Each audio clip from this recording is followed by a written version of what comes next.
Hey, what's up everyone? It's Dolbeck and Chewy today for a new world Aeternum build guide for the Fire Staff user with the Ice Gauntlet, Abyss, and Rapier. Let's start by the weapon and the jewelry because like right now you want the elemental ban, and I am not gonna play on this account. It's why I did not upgraded it on this account. But the meta just shifted. I was using endless thirst, and now it's elemental ban.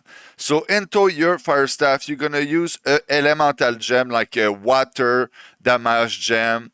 Like ice harnessing stuff like that. Like you see, just go for element. You're gonna see I get my empower from the empowering meteor shower and my passive and stuff like that. So I don't need any harnessing on this build. So with a build like this, you can change the element into your fire staff for almost any element. Nature would work or whatever. You see what I mean? All you want is to make sure that you're hitting two different elements for your elemental band to proc.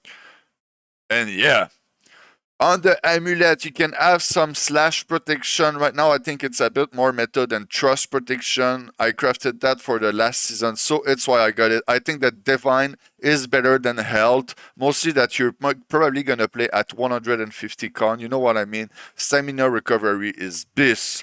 And then I think that Iltitos right now is pretty good, but you can go some other way. And I think instead of refreshing, if I had Ailing Artrude, that could be very good. And refreshing toast is a requirement. So I put empowering meteor shower, like I say, with elemental aversion and a bit of conditioning. You're gonna see I did replicate a bit of conditioning. I put some weapon perk. My staff is all in DPS, so I have my weapon perk on my armor. So I can do more DPS like that. Hasted Vigor, I think now is a requirement. It's gonna help you to survive a lot. Okay, so I got maybe a bit too much Enchanted Ward, but it's pretty hard to control at this point. I feel like I'm pretty balanced in this build. Like it's a build ready for war. All I need to do is upgrade the Elemental Ban and the E-Ring, maybe find something else. We'll see. But yeah, I'ma maybe come back on this account. This account is now on Marama or Valhalla. You guys can invite me into a company if you want. But for the moment, this account I have no company. I'm into the PvP server.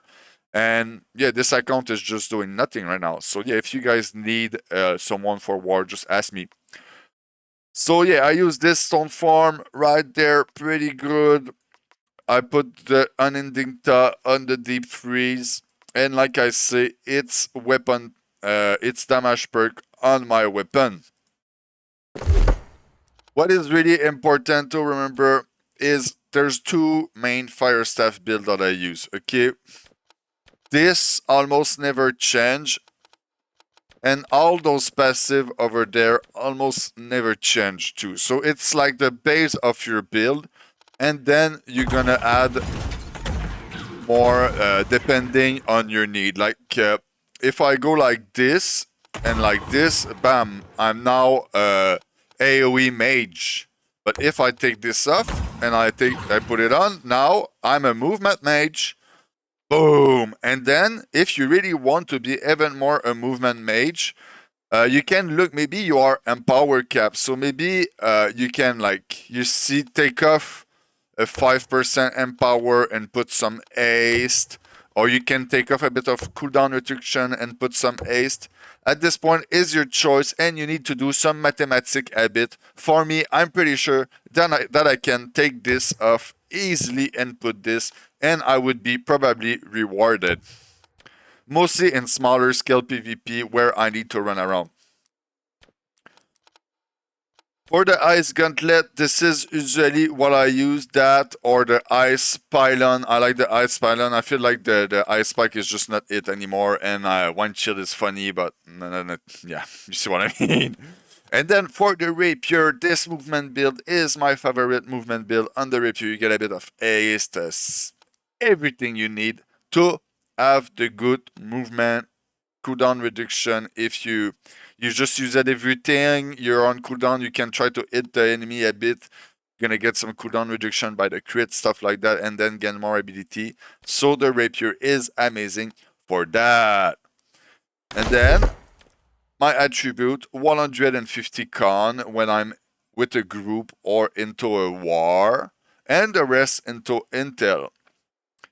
When I do PvE, I lower my con and I put a bit of focus and dex if I reach 500 intel. When you reach 500 intel, then you can put some point in dex and focus. But if you're at 480 like this, I'm still missing some point in intel. I'm better to put them in intel.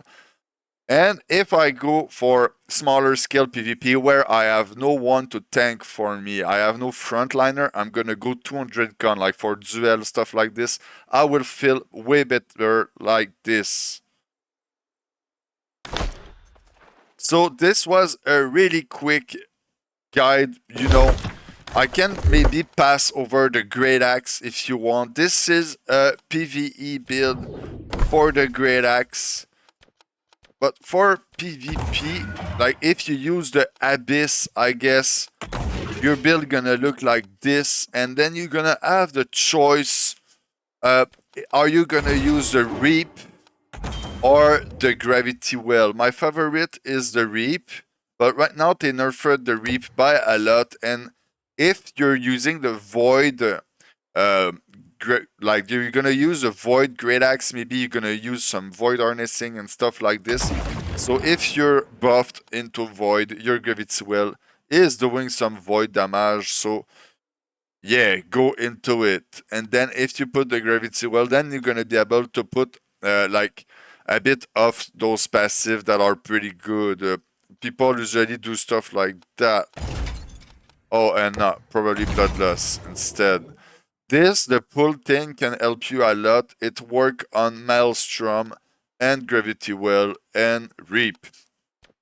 5% more damage for each stack of Smolder, 4 stack max. So you can do more damage with your Fire Pillar if you keep that in mind, and your Meteor Shower and your Fireball gonna apply the fire stack. I like to start with the Meteor Shower because the people sometimes gonna use a dodge to go outside. So straight up, you make them use a dodge. And then you're gonna go like, you always try to AV attack at the start. You see, you engage, you put the ability, another AV attack into ability. If the dude dodged out of the rain of fire, he had to dodge your other AV attack and a fireball. So he maybe gonna be stam out, and then you're gonna see when you're gonna do that, then you're gonna be able to Fire Pillar him. Bam, he uses dodge, he's moving away, bam. You see, and at this point, he took a lot of damage, and if you landed some of those hits, you're probably gonna win the fight. If you cannot land most of those, you're probably better to just disengage the fight and reset. And you see, since you're gonna use the deep freeze, you can go even higher. You're probably better to put your meteor your ice first, because the meteor shower hit harder on the first hit. So if the first hit they are into the ice storm during that first hit, you're gonna do more damage with your meteor shower. You need to remember that the ice shower is not only giving a root and a slow to the enemy, but it gives yourself a haste. It's a huge haste that don't stay very long, but it can change your whole fight, and you can pass multiple times into it. And there's a 10% red into it, so very good ability. And by knowing that, you can try to combo it into your ability, because you're doing 10% from the rend, you're doing 20% from your artifact, and they are slow, man. That should just pile up. I want to thanks everyone who just passing by. If this build guide helped you, remember to subscribe. I want to thank you. Tell someone you love them. Peace out.